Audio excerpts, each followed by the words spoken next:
Hey there, you know who. Now, before we start into all the detail about identifying and managing electrical hazards in the workplace, let's take a minute to make sure that we understand what those hazards are. Now, when we're talking about working around energized equipment, the major hazards, the big three, are shock, arc flash, and arc blast. Now, shock is defined as a dangerous electrical condition associated with the possible release of energy caused by contact or approach to energized parts. Electrical energy flows through a part of the body, causing the shock. Now, there are more than a few of us working around energized equipment who have been buzzed at some time in our careers. Now, shocks can range from a mild tingling sensation to a serious jolt. Now, they may result in no injury, or they may cause devastating injuries and even death. Burns are the most common injury from electrical shock, though other injuries such as neurological damage can also occur. Every year, more than 300 workers are electrocuted on the job, and every year, more than 4,000 workers miss work due to non-fatal electrical injuries. Now, some people use the terms arc flash and arc blast interchangeably, and they occur simultaneously, but they're not the same. Arc flash is the extremely high temperature discharge produced by an electrical fault in the air. Arc blast is a high pressure sound and pressure wave caused by a sudden arc fault. An arc flash is an electrical discharge through the air when insulation or isolation between electrified conductors is breached or can no longer withstand the applied voltage. Then an arc flash occurs. And what we're talking about here is a phase-to-ground and/or a phase-to-phase fault. Catastrophic arc flash incidents occur almost always in applications that are above 120 volts.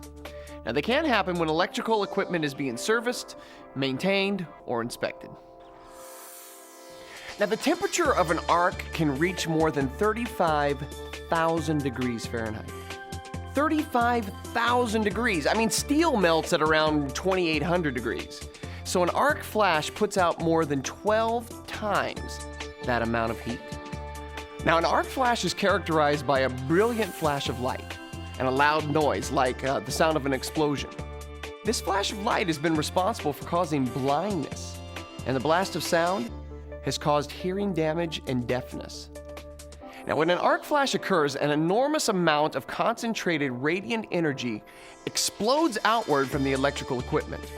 An arc blast is caused by the almost instantaneous heating of the air from the flash and the vaporization of metal. Hot gases and melting metal fill the air like shrapnel. People who have been victims of an arc blast have had pieces of metal embedded in their skin, their bone, and even in their teeth. Now, as you can imagine, this blast of heat can cause severe burns, and in many cases, arc flashes or blasts have killed a worker right on the spot. Now, as with any blast, pressure waves can also cause damage to internal organs, including lung and brain damage. And if you think you have time to duck or get out of the way, forget it. An arc flash or blast can happen in a split second, and those who have survived these horrible incidents have said that they barely remember the flash, and afterward, they never knew what hit them. Now, arc flashes have occurred when a worker was simply removing a cover or trim from a piece of equipment. Arc flash and arc blasts can also occur in panel boards and switchboards, in motor control centers, in metal-clad switchgear, in transformers, motor starters, and drive cabinets, fuse disconnects, or virtually anywhere where there is a possible failure of electrical equipment, including branch circuits. So, what can you do to protect yourself from potential electrical hazards?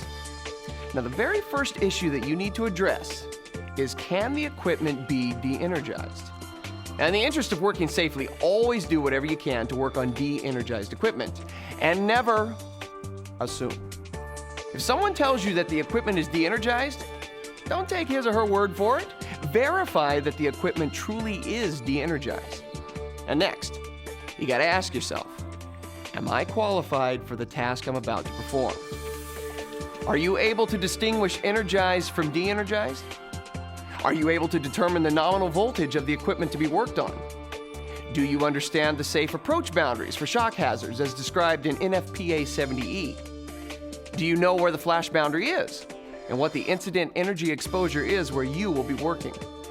And do you have the decision-making skills necessary to determine the magnitude of the hazards and how to protect yourself through job planning and PPE? Now, if you answered no to any of these questions, you're not qualified. And if you aren't qualified to do the job, don't do it. I mean, it's as simple as that.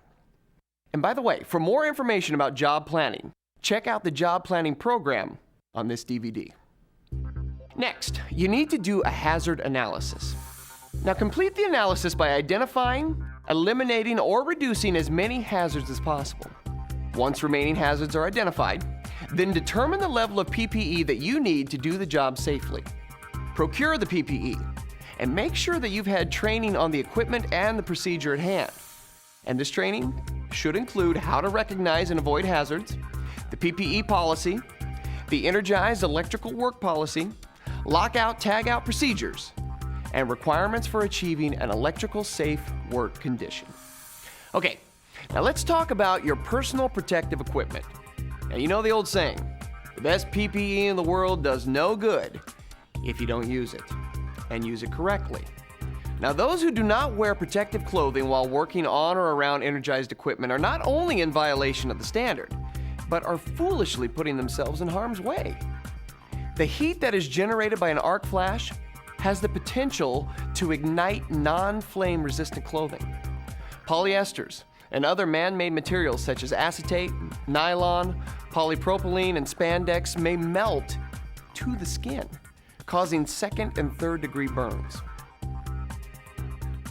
The most recent edition of 70E includes requirements for basic protective clothing and PPE, based upon arc flash potential at the worksite. Now, other hazard levels or other tasks require clothing to be determined by detailed analysis. 70E even provides charts to help determine the level of proper protection required for working around energized equipment. Now, these charts work together, and you should become familiar with them. The first is a set of tables that assign hazard risks, 0 to 4, that signify the amount of energy that could be generated by an arc flash. The higher the potential energy, the higher the hazard risk, and the greater the thermal protection required. 70E also provides personal protective clothing and equipment matrix with suggested levels of clothing and/or equipment needed per hazard risk category number. For instance, untreated cotton, wool, rayon, silk, or blends of all these materials are examples of non-melting flammable materials that are acceptable for hazard risk category 0. Now, anything higher than hazard risk category 0 requires FR clothing in minimum calorie levels as designated by the current 70E standard. Now, these are minimum suggested calorie levels with recommended undershirts and underpants to be worn as underlayer. For hazard risk categories 1, 2, 3, and 4, determined from the tables, there are specific minimum calories per centimeter squared levels of flame-resistant clothing required. Now, while there are protective clothing systems designed for use up to 140 calories per centimeter squared, when working on equipment with greater than 40 calories per centimeter squared, additional engineering controls should be taken to attempt to minimize the risk and energy levels prior to attempting the task. Now, take care of your PPE. As you're well aware, these items, they're not cheap. Follow the manufacturer's care instructions found on the label. Voltage-rated gloves and sleeves are a vital part of the PPE system. Wear them. Clean gloves and sleeves of foreign substances, and remove any traces of oil or other flammable or combustible materials. Gloves, sleeves, and blankets must conform to ASTM standards and must be marked with dielectric test dates. Using gloves over 6 months after their test date is a violation. Inspect your PPE before putting it on. Look for holes, tears, punctures, cuts, swelling, softening, hardening, loss of elasticity, and stickiness. If you see a problem with the PPE, remove it from service. Store items in an area that's clean and not subject to temperature extremes. It's always better to complete an arc flash hazard analysis and reduce or eliminate as many hazards as possible. Then decide on a reasonable PPE policy to address the remaining hazards. 70E suggests a clothing system in Annex H of the standard that may simplify FR clothing requirements. There are many tasks that you probably do in the course of your job that require specific PPE for protection. Tasks such as taking voltage readings, taking amperage readings, changing breakers, adding knockouts or fittings to panels or enclosures, pulling wire into energized panels, or adding circuits to energized panels. Every one of these tasks requires that you know the proper protection for each task and wear your PPE. Now, before I conclude, here are a few common scenarios that should be familiar to just about all of you. You or one of your coworkers has probably found him or herself in a similar situation on more than one occasion. The first is working on equipment that has not been de-energized. Now, come on, let's be honest. That's an all too familiar situation, isn't it? Your supervisor tells you to change out a breaker in a panel, and there's a process running. Can't shut down the circuit. So you think, it's not a problem.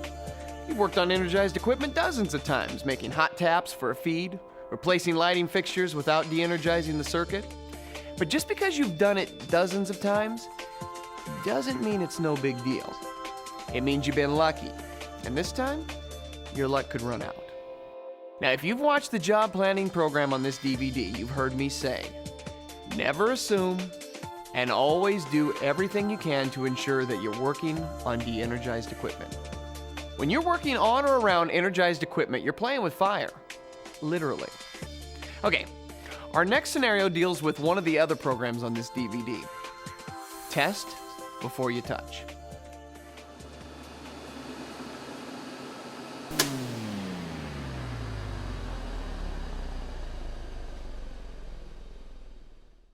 Now, a couple of things here. First, when you pull the disconnect switch, don't assume that all the blades are disconnected, especially in a facility with a lot of airborne dust and debris or other environmental issues. The blades can get easily stuck. Could be only 2 of the 3 blades open. But what about that last blade? You gotta open the box to verify. But we heard the motor shut down. I mean, that proved there was no power to the equipment, right? You see, that's a very dangerous assumption. Even though the equipment shut down, with 1 blade still engaged, there could be enough energy in that circuit to kill you. And another thing, what happened to lockout, tagout?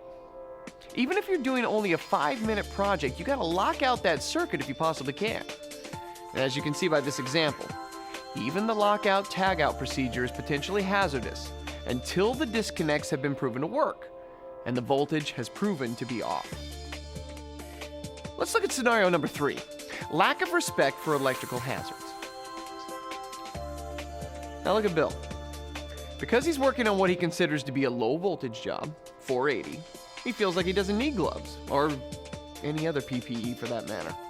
Now, he's done jobs like this a bazillion times. Wires have never come loose, hands have never slipped, tools or parts, they've never fallen. Now, when you've gotten away with sloppy work habits for years and years, some guys become complacent. Complacency created by lack of respect for electrical hazards. And believe it or not, complacency can get you killed just as sure as incompetence. Use the proper PPE required to do the job safely. Now, you may have dodged the bullet for years and years, but this could be the day you get hit. Don't take unnecessary risks to put yourself at risk.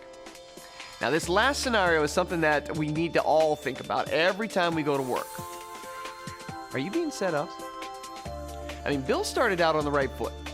He's had his job planning meeting this morning. He's got the right PPE, and he's taking all the necessary protective precautions. But what he doesn't see is the top of that box. There's a knockout that's been left uncovered. Now, we all know that holes are supposed to be covered, but for one reason or another, that hole has been left open for months, maybe longer. Check your work area around energized equipment. Has someone unintentionally set you up? Are there tools left where they shouldn't be? Fuses, screws. Suppose Bill's got to fight to get that door open on the panel, and suppose one of those screws drops right down in that hole. Now, poor Bill ends up with an arc flash or an arc blast with his face inches from the interior of that box. Take a few minutes to check. It could save your life. That gives you a brief look at Electrical Safety 101 for all of you who work on commercial and industrial job sites. Now remember, this video is not intended as a training program. It's an overview. For more information, refer to the latest edition of the NFPA 70E. And keep in mind, almost any job you perform while working on or around energized equipment has the potential to put you at risk. Serious risk. So make sure that you and your coworkers are adequately protected, don't take shortcuts, and never assume.